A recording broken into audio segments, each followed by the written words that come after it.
Hello दोस्तों, मैं बलजिंदर सिंह आप सभी का स्वागत करता हूं अपने YouTube channel political science by BS में। और आज मैं आप सभी के सामने अपने इस यूट्यूब चैनल का पहला टॉपिक लेकर आया हूं, जो कि है बेसिक्स ऑफ पॉलिटिकल साइंस। तो हम इस वीडियो में पॉलिटिकल साइंस की बिल्कुल बेसिक्स देखेंगे और इसी के साथ हम इसकी meaning, definition, scope and significance भी देखेंगे। और मैं स्टार्ट करने से पहले आप सभी को एक बेसिक बात बता देता हूँ। आप में से ज़्यादातर लोगों को पता होगा कि जब भी हम पॉलिटिकल साइंस पढ़ते हैं तो पॉलिटिकल साइंस में जो कंट्री वर्ड है वो ज़्यादा यूज़ नहीं होता। उसकी जगह जो वर्ड यूज़ होता है वो है स्टेट। तो ऐसा क्यों? ऐसा इसलिए है क्योंकि जब पॉलिटिकल साइंस स्टार्ट हुआ अपने एशियन टाइम्स में, तो उस टाइम पे कोई भी बड़ी कंट्री नहीं थी। उस टाइम पे छोटी छोटी स्टेट्स थे, जैसे कि ग्रीस में एथेंस और स्पार्टा। तो इसलिए जब भी हम पॉलिटिकल साइंस आज भी जब हम पढ़ते हैं तो हम उसमें जो कंट्री वर्ड है वो यूज़ नहीं करते, उसमें हम वर्ड यूज़ करते हैं स्टेट। तो चलिए अपने टॉपिक को स्टार्ट करते हैं। तो जो हमारे टॉपिक का सबसे पहला क्वेश्चन आता है वो है व्हाट इज पॉलिटिकल साइंस। तो अगर मैं आपको बिल्कुल सिंपल वर्ड्स में बताऊं तो पॉलिटिकल साइंस एक ऐसा साइंस है जिसमें कि हम स्टेट और गवर्नमेंट की डिटेल स्टडी करते हैं। तो जैसे कि यहाँ पे बिल्कुल डिटेल में लिखा हुआ है, political science is the scientific study of politics, system of governance and power, political activities, political thoughts, behaviour, constitutions and law. तो अगर आप देखेंगे कि ये जो सारे पॉइंट्स हैं ये कहीं ना कहीं स्टेट के ही कुछ पार्ट्स हैं, क्योंकि ये सब स्टेट में ही होते हैं। तो इस तरह से हम बोल सकते हैं कि जो पॉलिटिकल साइंस की जो मेन सेंटर है या टॉपिक है वो है स्टेट और गवर्नमेंट। तो आई होप कि आपको ये क्लियर हो गया होगा। तो चलिए अब हम आगे देखते हैं। अब हम देखेंगे पॉलिटिकल साइंस का वर्ड मीनिंग क्या है। तो अगर हम वर्ड मीनिंग की बात करें तो जो पॉलिटिकल वर्ड है ये एक इंग्लिश वर्ड है जो कि दो ग्रीक वर्ड से मिलकर बना है, जो कि है पॉलिस और पॉलिटिका, या हम बोल सकते हैं पॉलिटिया। तो इनका क्या मतलब है? जो पॉलिस वर्ड है इसका मतलब है सिटी स्टेट्स। तो सिटी स्टेट्स जैसे कि नगर राज्य। तो ये वर्ड कहाँ से आया? जैसे कि मैंने आपको पहले बताया कि ग्रीस में एशियन टाइम में छोटे छोटे राज्य हुआ करते थे, जहाँ से ये वर्ड आता है पॉलिस। और दूसरा वर्ड है पॉलिटिका या पॉलिटिया, तो इसका मतलब है स्टेट या स्टेट के अफेयर्स। तो आई होप कि आपको वर्ड मीनिंग भी क्लियर हो गया होगा। तो चलिए आगे देखते हैं। अब हम देखेंगे पॉलिटिकल साइंस की डेफिनेशंस। तो अगर हम डेफिनेशंस क्यों देखते हैं, तो डेफिनेशन हम इसलिए देखते हैं कि जिससे कि हमको ये बिल्कुल क्लियर हो जाए। तो अगर हम डेफिनेशन देखते हैं तो गार्नर के अनुसार जो पॉलिटिकल साइंस है इसकी शुरुआत और इसका जो अंत है वो स्टेट से होता है, जैसे कि मैंने आपको बताया ही है। और अब अगर हम दूसरी डेफिनेशन देखते हैं तो दूसरी डेफिनेशन ली कॉक की है, जिनके अनुसार political science deal with government only. तो इनके मुताबिक जो पॉलिटिकल साइंस है वो सिर्फ सरकार से संबंधित है। तो अगर हम तीसरी डेफिनेशन देखते हैं तो विलोबी के अनुसार, कि अगर हम बिल्कुल सिंपल मीनिंग में देखें तो पॉलिटिकल साइंस के तीन मेन टॉपिक हैं, जो कि है स्टेट, गवर्नमेंट एंड लॉ। तो जैसे कि आप देख सकते हैं कि इन तीनों डेफिनेशंस में स्टेट, गवर्नमेंट और लॉ, इन तीनों को मेन टॉपिक बताया हुआ है। तो ऐसे हम बोल सकते हैं कि स्टेट ही इसका मेन टॉपिक है। तो आई होप कि आपको ये भी क्लियर हो गया होगा। तो चलिए आगे देखते हैं। तो अब हम देखेंगे स्कोप ऑफ पॉलिटिकल साइंस, कि जो पॉलिटिकल साइंस का क्षेत्र है इसमें क्या क्या आता है। तो जो सबसे पहला है वो है स्टेट। तो स्टेट के बारे में हम देखते हैं कि इसका पास्ट क्या है, इसका प्रेजेंट क्या है और इसका फ्यूचर क्या होगा। तो पास्ट में हम देखते हैं कि स्टेट कैसे बना या आज़ाद हुआ और इसका कैसे विकास हुआ। और प्रेजेंट में हम देखते हैं कि स्टेट में किस तरह की गवर्नमेंट है और उस गवर्नमेंट को चुनने में लोगों का क्या पार्टिसिपेशन है। और साथ में हम देखते हैं कि स्टेट का फ्यूचर क्या होगा। और अगर आगे देखें तो आगे हम देखते हैं कि स्टेट में गवर्नमेंट किस तरह की है, कि जो स्टेट में रूल करने वाली गवर्नमेंट है वो एक कम्युनिस्ट गवर्नमेंट है या एक डेमोक्रेटिक गवर्नमेंट है। हम इसकी भी डिटेल स्टडी करते हैं। और आगे हम देखते हैं पॉलिटिकल आइडियोलॉजीज, क्योंकि जैसे कि 20th सेंचुरी में बहुत सारे बड़े बड़े ऐसे नेशंस थे जो कि आइडियोलॉजी पे बेस्ड थे, जैसे कि यूएसएसआर कम्युनिज्म पे था और जो यूएस है वो कैपिटलिज्म पे बेस्ड है। तो इसीलिए ये भी एक ज़रूरी इसका पार्ट है, इसकी भी हम डिटेल स्टडी करते हैं।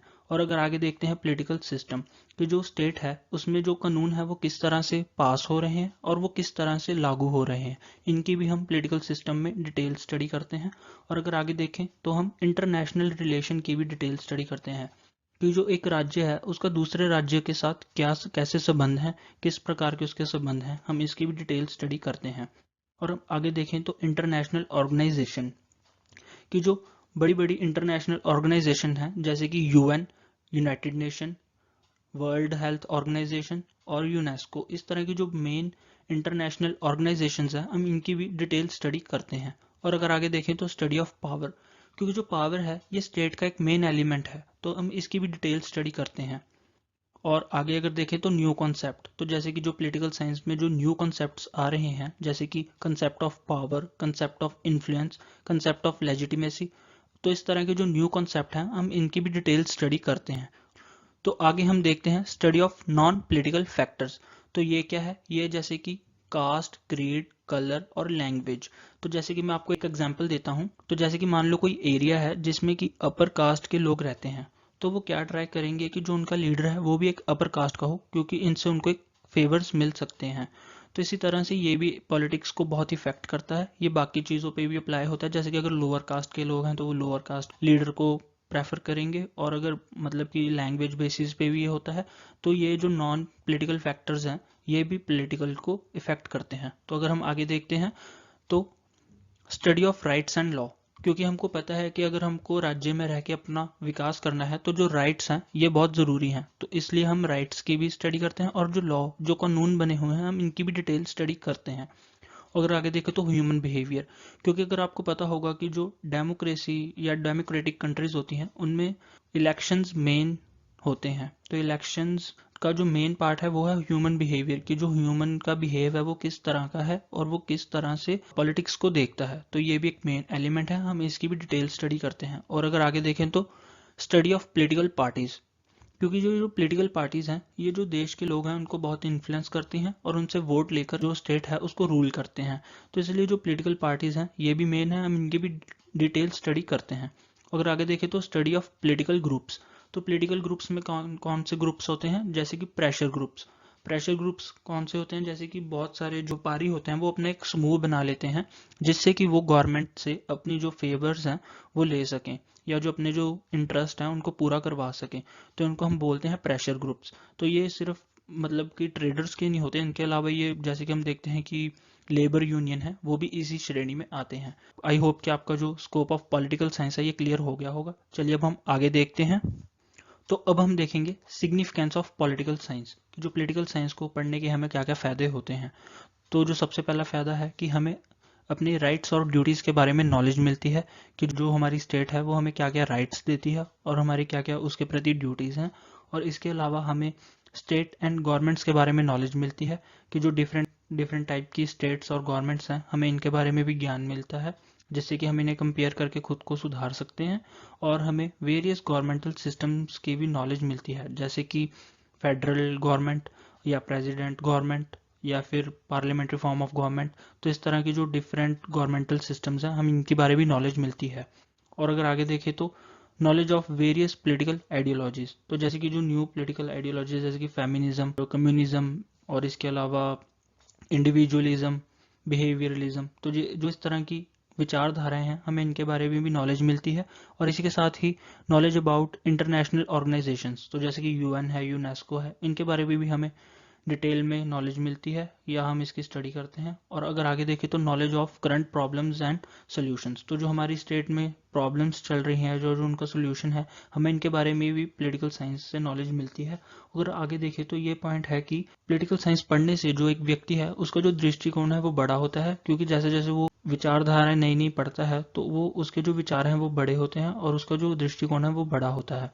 तो अगर हम आगे देखें तो जो पॉलिटिकल साइंस है ये स्टूडेंट्स और जो यंग लोग हैं उनके लिए बहुत हेल्पफुल है, क्योंकि यही जो स्टूडेंट्स हैं ये आने वाले टाइम में स्टेट में वोटर्स बनेंगे, और जो यंग लोग हैं इनमें से कोई एक जो स्टेट है उसका रूलर बनेगा। तो इसलिए दोनों के लिए पॉलिटिकल साइंस पढ़ना ज़रूरी है, क्योंकि जो वोटर्स हैं वो एक अच्छा रूलर चुन सकें और जो एक रूलर है वो अच्छे से एक स्टेट को रूल कर सके। आई होप कि सिग्निफिकेंस भी आपको क्लियर हो गया होगा। तो इस तरह से ये टॉपिक एंड होता है। बहुत बहुत शुक्रिया इस वीडियो को देखने के लिए, और अगर आपका किसी भी तरह का कोई डाउट हो तो आप कमेंट सेक्शन में वो पूछ सकते हैं, और अगर आपको कोई भी प्रॉब्लम इस वीडियो में लगी हो तो आप वो भी कमेंट सेक्शन में मुझे बता सकते हैं, क्योंकि मैं यूट्यूब पे न्यू हूँ और मुझे अभी इसके बारे में इतना नहीं पता। और अगर आपको ये वीडियो अच्छी लगी हो तो आप मुझे सपोर्ट कर सकते हैं इस वीडियो को लाइक, शेयर और कमेंट करके। और अगर आपको इसी तरह और भी टॉपिक्स पे वीडियो देखनी है तो आप मेरे चैनल को सब्सक्राइब कर सकते हैं, जिससे कि आपको नोटिफिकेशन टाइम टू टाइम मिलती रहे। और इसके अलावा अगर आपको इसकी रिवीजन करनी है तो आप मेरे को इंस्टाग्राम पे फॉलो कर सकते हैं, जिस पे कि मैं इस वीडियो से रिलेटेड क्विज डालता रहूँगा, जिससे कि आप अपनी रिवीजन कर सकते हैं। तो बहुत बहुत थैंक यू इस वीडियो को देखने के लिए। शुक्रिया।